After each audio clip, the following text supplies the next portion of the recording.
पावन गंगा, हम सब कथा की गंगा में डुबकी लगा रहे हैं और अपने जीवन को भागवत सुन करके कृतार्थ कर रहे हैं। कथा की पावन गंगा में श्रीमती जागृति हितेश भाई पटेल जी, बड़े प्रेम से आप श्रीमती मैया जी, जागृति मैया और श्री हितेश भाई जी कथा की गंगा में डुबकी लगाने के लिए आप न्यू जर्सी अमेरिका से आए हैं। एक बार तालियां बजा करके श्रीमती जागृति हितेश भाई पटेल जी का स्वागत सम्मान करें। आपके पुत्र सहज जी और पुत्री सजनी जी, आप भी कथा में आई हैं। मैया ने बताया कि बेटी आ नहीं पाएगी पर भगवान की कृपा हुई कि आ गई। समस्त पटेल परिवार गुजरात से आप आए हैं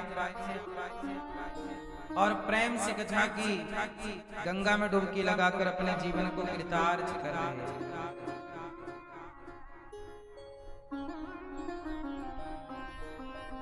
दोनों बच्चों की पढ़ाई अच्छे से, ये कथा क्यों करा रहे हैं श्री हितेश भाई जी और जागृति मैया? इसलिए करा रहे हैं कि इनके दोनों बच्चों की पढ़ाई लिखाई अच्छे से हो गई और ये सेल्फ डिपेंड हो गए। इस खुशी में ये भागवत जी करा रहे हैं और इस अब भगवान की कृपा से इन्हें खूब आगे चल के तरक्की प्राप्त होती रहे। पहले हमारी मैया जी ने कथा का आयोजन कराया था अमेरिका से आकर के और प्रेम से कथा की गंगा में आपके द्वारा आप सब डुबकी लगाए और आज प्रेम से हम सब कथा की गंगा में डुबकी लगा रहे हैं।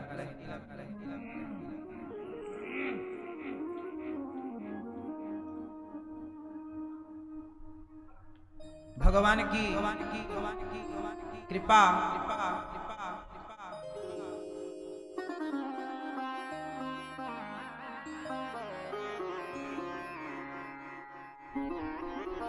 साथ में यहाँ भागवत जी के पोथी पाठ बैठे हैं और पोथी पाठ का आयोजन आप सभी यजमान परिवार कर रहे हैं। यहाँ दूर दूर से भक्तजन कथा का रसपान करने आए हैं, पोथी पाठ बैठे हैं और आप सब कथा की गंगा में डुबकी लगाने आए हैं।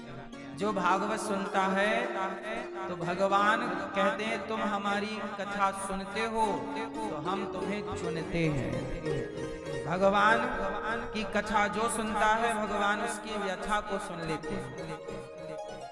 तो हमारे भैया श्री हितेश जी और मैया श्रीमती जागृति देवी, आप बड़े प्रेम से कथा का रसपान करने आई हैं और मैया ने बताया कि इन्होंने जगन्नाथ जी का भी दर्शन किया। 25 तारीख को ही अमेरिका से आप आ गए थे और भागवत शुरू होने से पहले इन्होंने तिरुपति बालाजी का दर्शन किया, जगन्नाथ जी का दर्शन किया, बरसाने जाके श्री राधा रानी का दर्शन किया और सबका दर्शन करने के बाद बिहारी जी का दर्शन करने के बाद अब कथा का दर्शन करने के लिए 7 दिन की कथा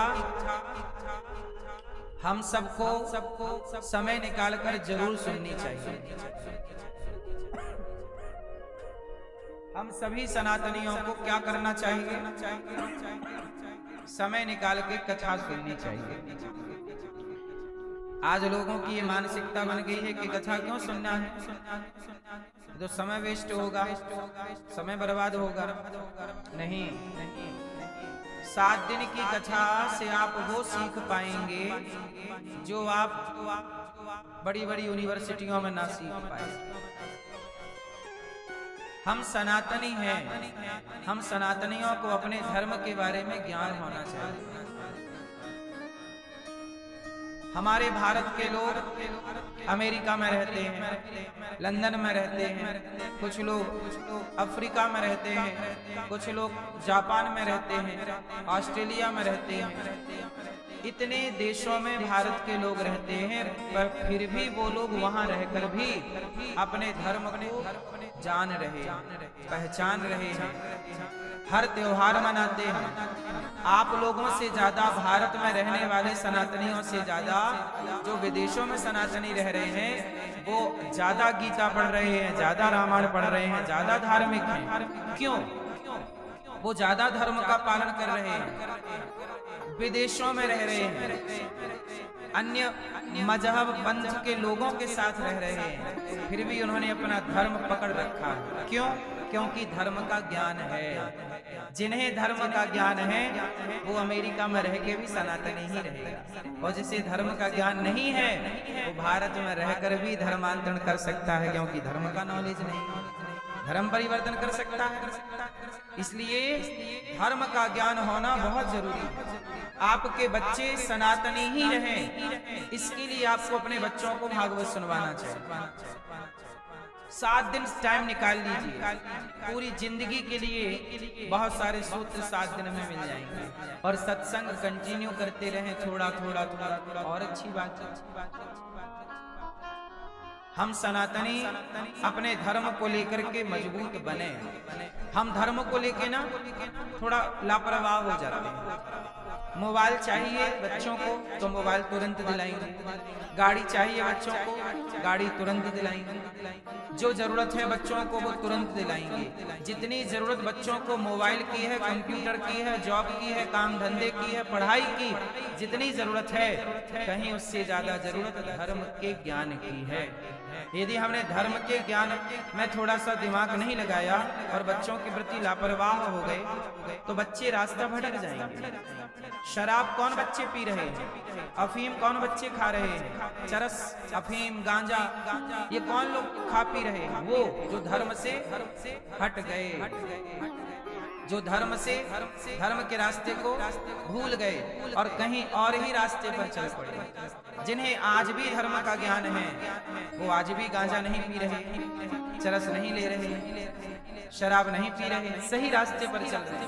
मैंने विदेशों में अमेरिका जैसे, लंदन जैसे, ऑस्ट्रेलिया जैसे देशों में मैंने देखा कि वहां तो पानी की तरह लोग शराब पीते हैं, पर फिर भी ऐसे शराबियों के देश में रह के बहुत सारे सनातनी ऐसे हैं आप जैसे कि वो शराब को स्पर्श भी नहीं किए आज तक और रह रहे हैं उनके बीच। वैसे ही रह रहे हैं जैसे पानी में कमल रहता है। क्यों ये बात सही है कि गलत है ना? बहुत सारे लोग वहां तो शराब पानी की तरह पीते हैं, वहां तो पुरुष भी पीता है, स्त्री भी पीती है, पर वहां भी रह करके हमारे सनातनियों ने सनातन को बचाए रखा है। मांसाहारी देश है वो, पर वहां भी रह करके बहुत सारे लोगों ने आज तक मांस का स्पर्श तक नहीं किया। बहुत सारे सनातनी ऐसे हैं। क्यों भैया सही है? बहुत सारे सनातनी ऐसे हैं कि वहां रहकर भी लहसुन प्याज तक नहीं खाते। अब बताइए ये ऐसे में धर्म बचता है कि हम रहें गलत लोगों के साथ पर रहें सही। क्यों? कीचड़ में ही तो रहता है ना कमल, पर कीचड़ की एक भी बूंद कमल का स्पर्श नहीं कर पाती। पानी डालो गिरा देता है कमल, एक बूंद अपने पास नहीं रखता। गंदगी को, समाज में रहो, समाज की बुराई का प्रभाव आप पर ना पड़े, आपकी अच्छाई का प्रभाव समाज पर पड़े। ये सनातन है, ये धर्म। इस तरह की तैयारी हो आपकी कि लोगों का गलत प्रभाव हम पर ना पड़े। मैं भी शराबियों के बीच में रहता हूँ, अब मैं भी तो जाता हूँ कहीं ऑस्ट्रेलिया, कहीं अमेरिका, कहीं भी। कल ही हम लंदन से आए तो रहे तो हम भी सबके बीच में, सनातनियों के बीच में रहते हैं, पर देखते तो अगल बगल सब चीजें हैं। तो सनातनियों को रहना सबके साथ, परंतु अपने धर्म का पालन बड़ी सजगता से करनी। मैं एयरपोर्ट पे आ रहा था, एयरपोर्ट से आ रहा था, दिल्ली की बात है, तो एयरपोर्ट से निकलती आपने देखा होगा रास्ते में एयरपोर्ट में कितनी सारी शराब बिकती रहती है। तो वहाँ कल ही मुझे एक भैया बोले कि महाराज जी थोड़ा सेल्फी लेना है, तो मैंने रुक गया। अच्छा वो मैं रुका कहाँ? वही रास्ता था और वही शराब की दोनों तरफ दुकानें थी, मतलब खुलेआम शराब नहीं बिक रही है एयरपोर्टों में। तो भैया बोले कि आप रुक जाइए। मैंने कहा ये आप टाई वाई लगा के यहाँ शराब बेच रहे हो? बोले महाराज जी हम पीते नहीं है पर क्या करें, मजबूरी है, बेचना पड़ रहा है। हमने कहा ठीक है सेल्फी लो, लेकिन पीना मत। बहुत लोग ऐसे हैं जो शराब बेचते हैं पर शराब पीते नहीं। क्यों, ये बात सही है कि गलत? बहुत लोग ऐसे हैं जो शराब बनाने की फैक्ट्री है उनकी खुद की, पर वो शराब